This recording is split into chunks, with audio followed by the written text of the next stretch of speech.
the name of Jesus Christ. प्रभु का वचन सुनने वाले प्रिय भाई बहनों, मैं आपसे विनती करता हूँ कि आप प्रभु के वचनों को ध्यान से सुनिएगा। Oh dear, the brother and sisters in Jesus Christ, I request you to pay your attention towards the word of God. क्योंकि परमेश्वर भूतकाल में और वर्तमान काल में और भविष्य काल की बातें भी अपने वचन के द्वारा अपने लोगों से करता आया है। Because since the Lord has been revealing the words from the past, present and the future towards his people. प्रभु के वचन में हम देखते हैं जो प्रभु के नबी लोग, दास लोग थे, प्रभु अपना वचन उनके द्वारा भेज करके अपने प्रिय लोगों से बातें करता था। When we look at the history of the word of God, we come to know that in the past God would speak to their prophets, their saints towards his people. आज भी प्रभु अपने अभिषिक्त दासों के द्वारा अपना वचन भेज के हमसे बातें करता है। Even unto the present day, God sent his word towards his chosen and anointed one and talked to his people. जब हम प्रभु के वचन को ध्यान से सुनने के लिए मन लगाएंगे, When we are fully prepared and make our hearts towards the word of God, तो मैं आशा करता हूँ प्रभु आज के दिन भी आपसे बात करेगा। then I'm very sure and hope that God will talk to you in this session. आज के ध्यान के लिए हम प्रभु के वचन से पढ़ने जा रहे हैं पहली करंथियों की पत्री, उसका 3 अध्याय, उसका 16 वचन। And for today's reflection, we are going to see from the word of God the verse 1 Corinthians chapter 3 verse 16. पहली करंथियों की पत्री, उसका 3 अध्याय, उसका 16 वचन। And 1 Corinthians chapter 3 verse 16. आइए हम प्रभु के वचन से पढ़ेंगे। Let's read from the word of God. क्या तुम नहीं जानते कि तुम परमेश्वर का मंदिर हो और परमेश्वर का आत्मा तुम में वास करता है? Know ye not that ye are the temple of God, and that the Spirit of God dwelleth in you? प्रभु के वचन में जब हमने पढ़ा है, When we have gone through the word of God, इधर में पौलुस प्रेरित करंथ में रहने वाले मसीह भाई बहनों को एक चिट्ठी लिखता है। and here Paul the apostle is writing an epistle to the believers of Christ. करंथ शहर में जब प्रभु का दास पवित्र वचन लेकर आया, When the servant of God, Saint Paul, he brought the word of God unto the believers of Corinth. उस समय परमेश्वर का दास अकुल्ला प्रिस्कुल्ला के साथ उधर शुरू में रहना शुरू किया।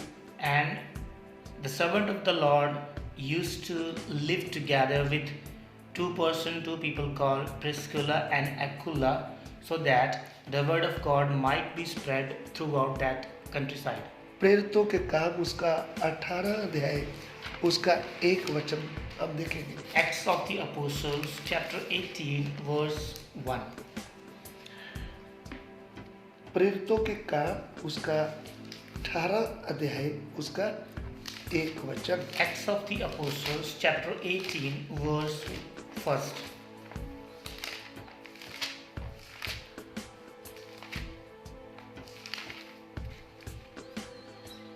इसके बाद पौलुस अंथियोनियों को छोड़कर कुरिन्थ में आया। वहां उसे अकुल्ला नाम और एक यहूदी मिला जिसका जन्म पेंतुस में हुआ था। वह अपनी पत्नी प्रिस्किला के साथ Italy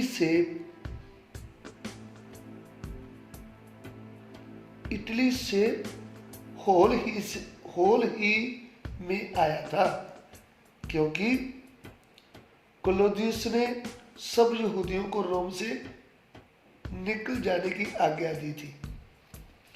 After these things, Paul departed from Athens and came to Corinth, and found a certain Jew named Aquila, born in Pontus, lately come from Italy, with his wife Priscilla, because that Claudius had commanded all Jews to depart from Rome, and came unto them.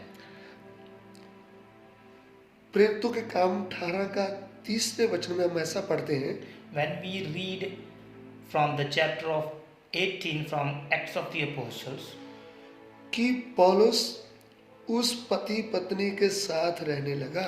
then Paul started living together with both of them. वह उनके साथ काम भी करने लगा। Then he would do a work with them. वो तंबू बनाने का काम करते थे। He used to make a tent.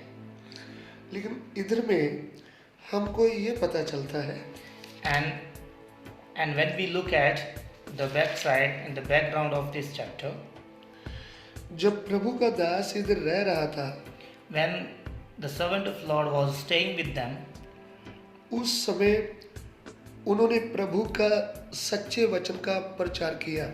and he preached the true word of God unto them. लेकिन उधर में करंथ के लोगों ने प्रभु यीशु को ग्रहण करके और बपतिस्मा लिया। And the people of Corinth, they accepted Jesus Christ as their personal savior and they were baptized. लेकिन इधर में हम प्रभु के वचन में देखते हैं कि पौलुस 1.5 साल तक वहाँ पे प्रभु का वचन सिखाता रहा। वहाँ पे एक कलीसिया को प्रभु ने तैयार किया। And we see here that almost 1.5 years, Paul the apostle stayed among them and he established the church over there. प्रेरितों के काम 18 का 11 वचन में ये बात लिखा है। Acts of the Apostle chapter 18 verse 11 records this thing. तो 1.5 साल प्रभु का दास प्रभु के वचन सिखाता रहा। And he continued there to preach almost a year and 6 months. लेकिन उधर में एक झुंड जब खड़ा हुआ, And when there was a small group of people, उनको कुछ समय के बाद परमेश्वर का दास एक चिट्ठी लिखता है। and to that congregation which was established in the Corinth, then Paul the apostle wrote an epistle to them.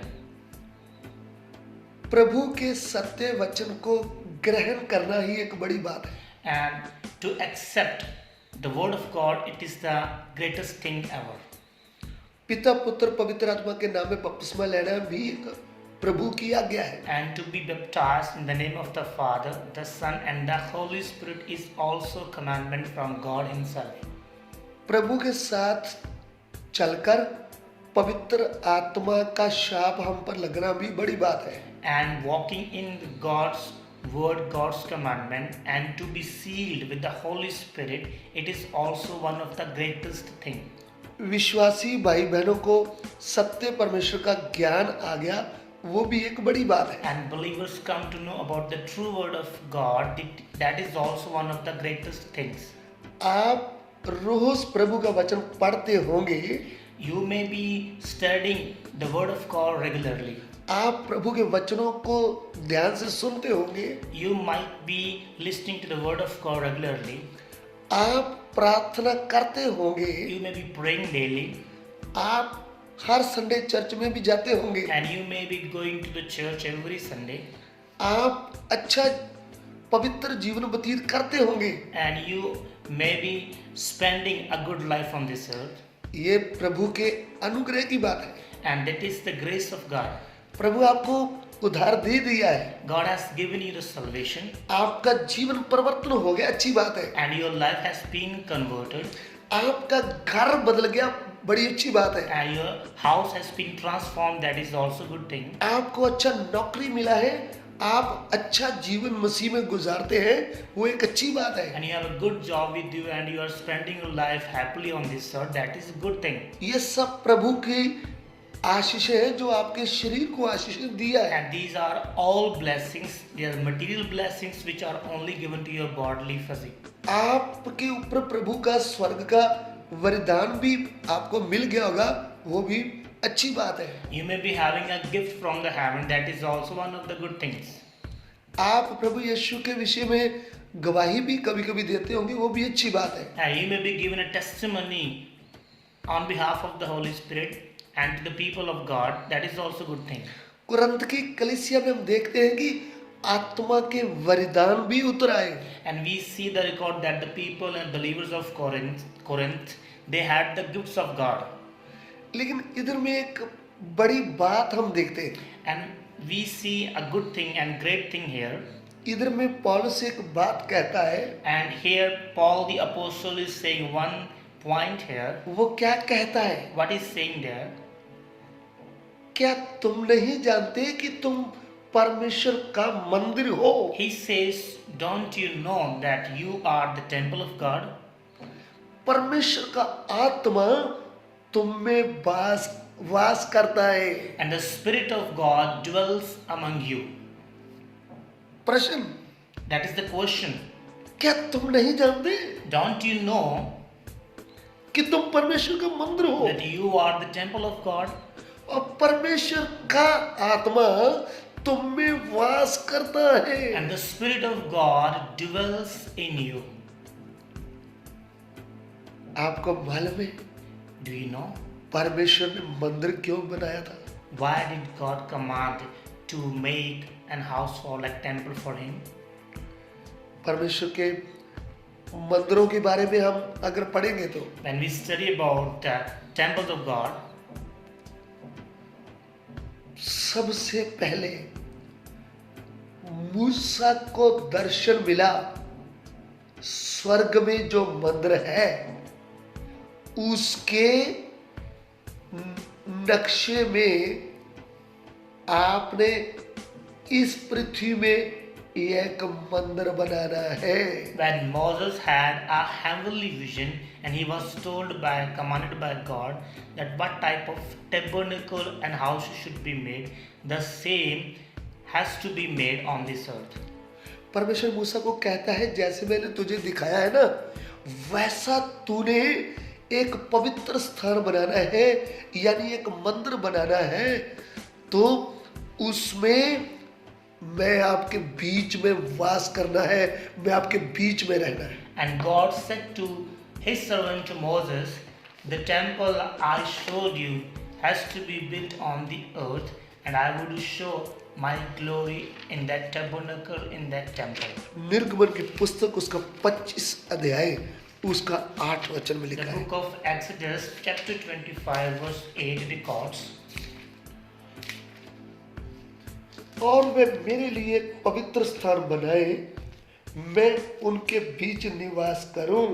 and let them make a sanctuary that I may dwell among them. तो इधर में हम मूसा को आज्ञा मिली इस पृथ्वी में एक मंदिर बनाने के लिए या पवित्र स्थान बनाने के लिए। And we see here that Moses is receiving a commandment from God Himself to make a sanctuary for him so that God might dwell among the people. परमेश्वर जब वो मंदिर जब तैयार हो गया तो परमेश्वर की उपस्थिति उस मंदिर में दिखने लगी। And when the tabernacle was completely prepared, the glory, the presence of God stayed over there. निर्गमन की पुस्तक उसका 40 अध्याय उसका 34 वचन में 34 और 35 में हम देखते हैं। Book of Exodus chapter 40 verse 34 and 35. तब बादल मिलाप वाले तंबू में छा गया और यहोवा का तेज निवास स्थान में भर गया और बादल मिलाप वाले तंबू पर ठहर गया और यहोवा का तेज निवास स्थान में भर गया। Then a cloud covered the tent of the congregation, and the glory of the Lord filled the tabernacle, and Moses was not able to enter into the tent of the congregation. मूसा ने जो पृथ्वी में इसराइलियों के समय में जो मंदिर बनाया, Moses built a tabernacle for the Israelites on this earth. परमेश्वर की उपस्थिति उसमें उतर आई, And that tabernacle was filled with the presence of God. परमेश्वर की महिमा उसमें दिखने लगी, And it was filled with the glory of God. परमेश्वर का तेज उसमें उतर आया। And there was the glory of God. जब मूसा ने उसको देखा, And when Moses saw it, परमेश्वर की उपस्थिति को देखा, then he experienced the presence of God. मूसा भी हैरान हुआ। Then he trembled before the presence of God.